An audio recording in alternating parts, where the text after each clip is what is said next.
I found emails to her divorce lawyer on her laptop. But what she didn't know was, at 46, I thought I understood betrayal. I'd weathered business deals gone wrong, partnerships that crumbled, friendships that faded. But nothing, absolutely nothing, could have prepared me for the moment I discovered that the woman sleeping beside me every night had been systematically plotting to financially annihilate me for over 3 years. My name is Christopher, and this is the story of how my wife walked into a Boston courtroom expecting to walk away with $7 million, only to leave with nothing but crushing debt, public humiliation, and the devastating realization that her own signature had sealed her fate. The morning of our final hearing, I woke up at 4:30. My penthouse overlooking Boston Harbor was silent except for the distant sound of early morning traffic. I'd been living there alone for 8 months since Catherine moved out, taking with her what she assumed was her rightful claim to everything I'd built.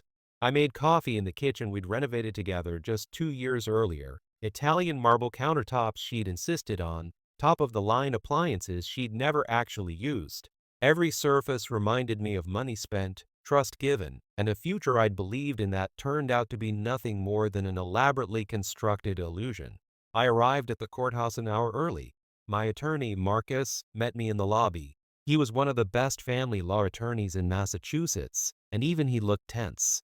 The media had gotten wind of the case, rumors of a multi-million-dollar inheritance battle, and reporters were already setting up outside.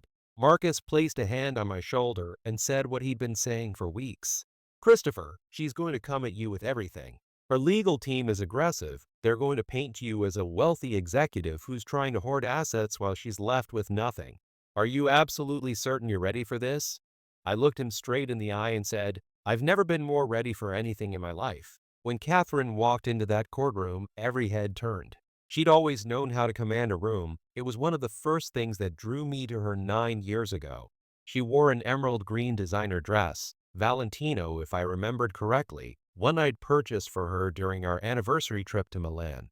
Her heels clicked against the marble floor with a rhythm that felt almost choreographed, each step a declaration of confidence. She didn't look at me, not once. She took her seat beside her attorney, crossed her legs elegantly, and smiled that same cool, calculated smile I'd seen her perfect in our bathroom mirror 1,000 times. She thought she'd already won.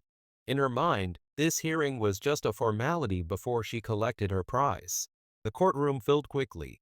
Reporters squeezed into the back rows. Spectators who'd somehow heard about the case lined the sides, and I could feel the weight of dozens of eyes on both of us. The judge entered, a woman in her early 60s named Judge Patricia Sullivan, known throughout the Boston legal community as brilliant, fair, and absolutely intolerant of games. She reviewed the case file for what felt like an eternity before looking up and asking both attorneys to present their opening positions. Catherine's attorney stood first. His name was Richard Blackwell, a partner at one of Boston's most prestigious firms, someone who charged $800 an hour and had a reputation for destroying opposing parties in divorce proceedings. He was tall, silver-haired, and spoke with the kind of polished authority that made juries believe every word. "Your Honor," he began, his voice filling the room. "My client, Mrs. Catherine Morrison, entered into this marriage in good faith. She supported her husband through the most difficult period of his life, the death of his father, and stood by him as he built his consulting empire. Now, after 9 years of partnership, of sacrifice, of being the emotional foundation of this relationship, Mr. Morrison seeks to deny her what is rightfully hers." He paused for effect, letting his words sink in. "My client is entitled to equitable distribution of all marital assets, including the $7.2 million inheritance Mr. Morrison received from his late father's estate. She asks this court for nothing more than basic fairness and recognition of her contributions to this marriage." The room buzzed with whispers. 7.2 million. The number hung in the air like a weight.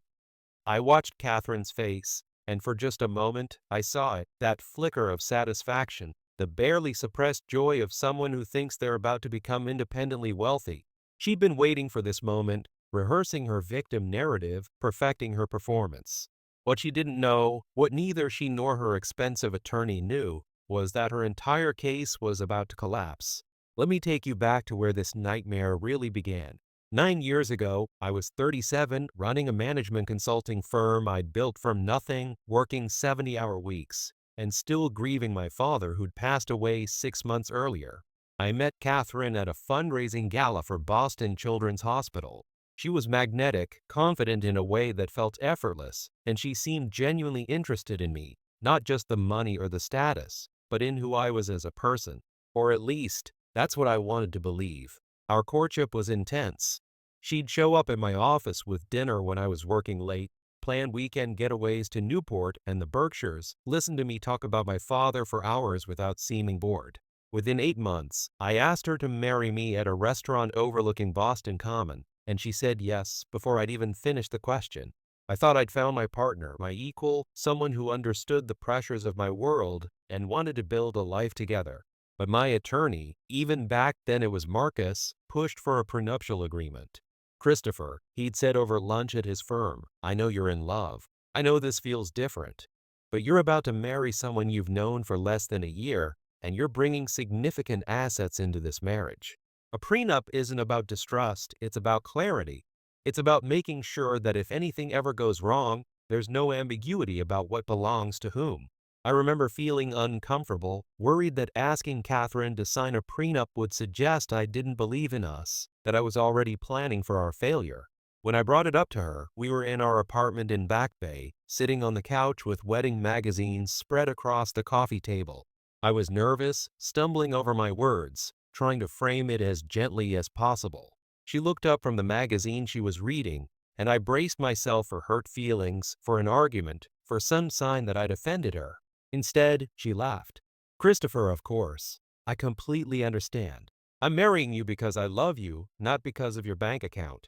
If signing something makes you feel more secure, then let's do it.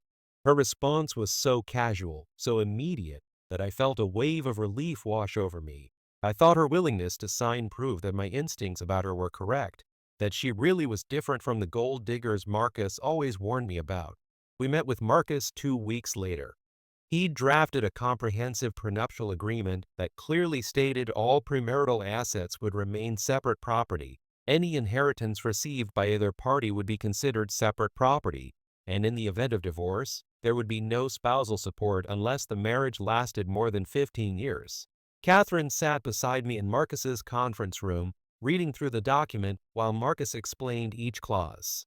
She nodded along, asked a few basic questions, and then, without hesitation, signed on the last page. That signature, executed on a Tuesday afternoon in March, would ultimately save everything I'd built. The first 2 years of our marriage were good, or at least, I thought they were good. Catherine had been working as an event coordinator when we met, but she quit her job 6 months after the wedding, saying she wanted to focus on building our home, on being there for me. At the time, it seemed reasonable. My business was growing rapidly, I was traveling constantly, and having her manage our household felt like a partnership. But looking back now, I can see how quickly the dynamic shifted. She wasn't building our home, she was building her exit strategy. Then, 3 years into our marriage, I received the call that would change everything. My father's estate had finally cleared probate. He built a successful commercial real estate portfolio over 4 decades, and when all the assets were liquidated and distributed, my share came to $7.2 million. I remember coming home that evening, walking into our brownstone in Beacon Hill, and finding Catherine in the living room. I told her about the inheritance, expecting her to be happy for us, to see it as security for our future. Instead, her eyes went wide, and she whispered, "Christopher, we are set for life." That phrase, "we are set for life," should have been my first warning, because from that moment on, everything changed. Catherine's spending, which had always been substantial, became absolutely reckless. She renovated our home twice in 18 months, spending over $400,000 on interior designers, custom furniture, and art she claimed was investment quality. She bought a Mercedes G-Wagon, then traded it in 8 months later for a Range Rover because she needed something more elegant. She joined 3 private clubs with initiation fees totaling $200,000 combined. When I questioned any of it, when I suggested we needed to be more thoughtful about our spending, she'd turn cold and say, "It's our money, Christopher. Not just yours. Ours." But the real breaking point came on a rainy Tuesday evening in October. Catherine was out, supposedly at a charity board meeting. I was home alone, working on a proposal in my study, when I realized I needed to email her a copy of our homeowner's insurance policy for some renovation permits she was pulling. I opened her laptop, which she'd left on the kitchen counter, and went to her email. That's when I saw it. An email thread between her and Richard Blackwell, her attorney, dated 3 months earlier. The subject line read, "Optimal Filing Timeline." My hands started shaking as I read through the messages. Catherine had been consulting with a divorce attorney for months. They were discussing when to file, how to maximize her share of the marital estate, strategies for claiming she'd contributed to the growth of my business. There were discussions about timing the divorce to coincide with a major contract I was negotiating, making it harder for me to focus on fighting her claims. She'd even asked about whether she could claim a portion of my inheritance, despite the prenup, by arguing it had been commingled with marital funds. I sat there in our kitchen, the rain pounding against the windows, reading email after email that laid out just how calculated, how deliberate, how utterly mercenary my wife had been. This wasn't a marriage that had fallen apart. This was a long-term con that was finally reaching its conclusion. She'd been planning her exit, maximizing her position, and waiting for the perfect moment to strike. The woman I'd trusted, the woman I'd shared my grief with, the woman I'd believed was my partner, had been treating our entire relationship as a financial transaction. I didn't confront her that night. Instead, I called Marcus at home, something I'd never done before, and told him I needed to see him first thing in the morning. When we met in his office the next day, I showed him everything. He read through the emails, his expression growing darker with each page. Then he looked up at me and said, "Christopher, you need to file first. Right now, she thinks she's controlling the timeline. We need to flip the script. If you file first, we control the narrative, we set the terms, and most importantly, we make it clear that you're not going to be ambushed." I filed for divorce 2 days later. When Catherine was served with the papers, she called me screaming, accusing me of blindsiding her, of being cruel and vindictive. The irony would have been funny if it wasn't so devastating. Over the next 8 months, as we moved toward the final hearing, Catherine's legal team became increasingly aggressive. They filed motion after motion, demanded access to every financial record I had, and tried to paint me as a controlling husband who'd isolated her and was now trying to leave her destitute. The media coverage was brutal. Headlines like "Tech Executive Tries to Cut Wife Out of Millions" and "Wealthy Husband Fights to Keep Inheritance from Spouse" appeared in local papers. I stopped reading the news entirely. Now, sitting in that courtroom, listening to Richard Blackwell's opening statement paint me as the villain, I felt a strange sense of calm. Because unlike Catherine, unlike her attorney, unlike the reporters and spectators and everyone else in that room, I knew exactly how this was going to end. Marcus stood up for his opening statement. "Your Honor," he began, his voice measured and clear, "this case is not about fairness or partnership or any of the emotional appeals Mr. Blackwell has presented. This case is about a legally binding contract that Mrs. Morrison entered into willingly, with full knowledge and understanding, before this marriage began." He paused, letting the weight of those words settle. "My client does not owe Mrs. Morrison $7 million. In fact, according to the prenuptial agreement she signed, my client owes her precisely nothing." The room erupted in whispers. Catherine's face went pale. Richard Blackwell stood up quickly, objecting, claiming this was the first he'd heard of any prenuptial agreement. Judge Sullivan raised her hand for silence, then looked directly at Marcus. "Counselor, do you have documentation of this alleged prenuptial agreement?" Marcus reached into his briefcase, pulled out a folder, and said, "Yes, Your Honor. Fully executed, notarized, and filed with the court at the time of marriage." I watched Catherine's face as the reality began to sink in. Her confident smile faltered. She leaned over to Richard, whispering frantically, but he was already flipping through the copy Marcus had handed to the clerk. The judge took her time reviewing the document, reading each page carefully while the entire courtroom held its breath. Finally, after what felt like an eternity, Judge Sullivan looked up. "This prenuptial agreement appears to be valid, properly executed, and legally binding," she said. "Mr. Blackwell, why was your client unaware that this document existed?" Richard Blackwell stood up, clearly flustered. "Your Honor, my client informed me that there was no prenuptial agreement. We conducted our entire case preparation under the assumption that Massachusetts equitable distribution laws would apply. Judge Sullivan's expression hardened. So Mrs. Morrison either forgot that she signed a legally binding contract, or she deliberately misrepresented the facts to her own attorney? Catherine tried to speak, her voice shaking. Your Honor, I didn't fully understand what I was signing. I was young, I was in love, I trusted him. Judge Sullivan cut her off immediately. Mrs. Morrison, according to this document, you were 31 years old when you signed this agreement. You were represented by independent counsel as required by law. You had 2 weeks to review the terms before signing.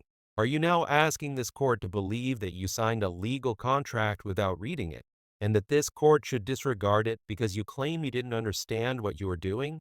The silence in the courtroom was deafening. Catherine had no response. Her entire case, built on months of aggressive legal strategy and media manipulation, had just collapsed.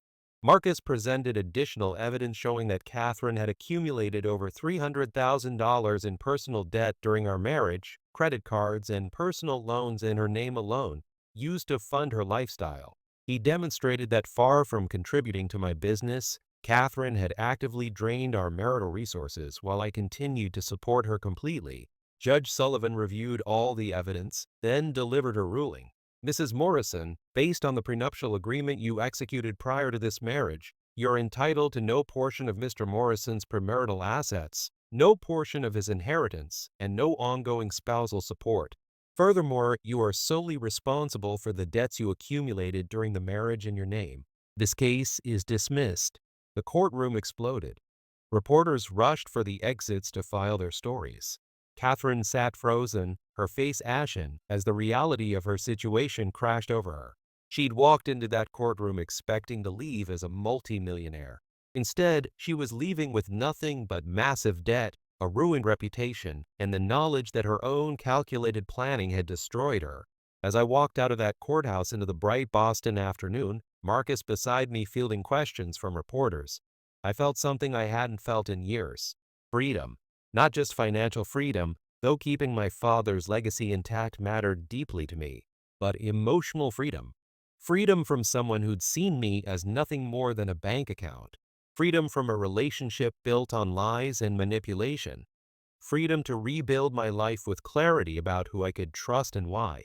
Catherine's scheme had failed spectacularly because of one single signature she'd given years ago without hesitation, thinking it meant nothing. A signature she dismissed as a meaningless formality when she was confident in her ability to manipulate me forever. That signature, executed on a spring afternoon when she thought she was humoring my paranoid attorney, had become the unbreakable wall that protected everything I'd built and everything my father had left me. Sometimes the most powerful protection you can have is a piece of paper you hope you'll never need, signed by someone who never believed you'd actually use it.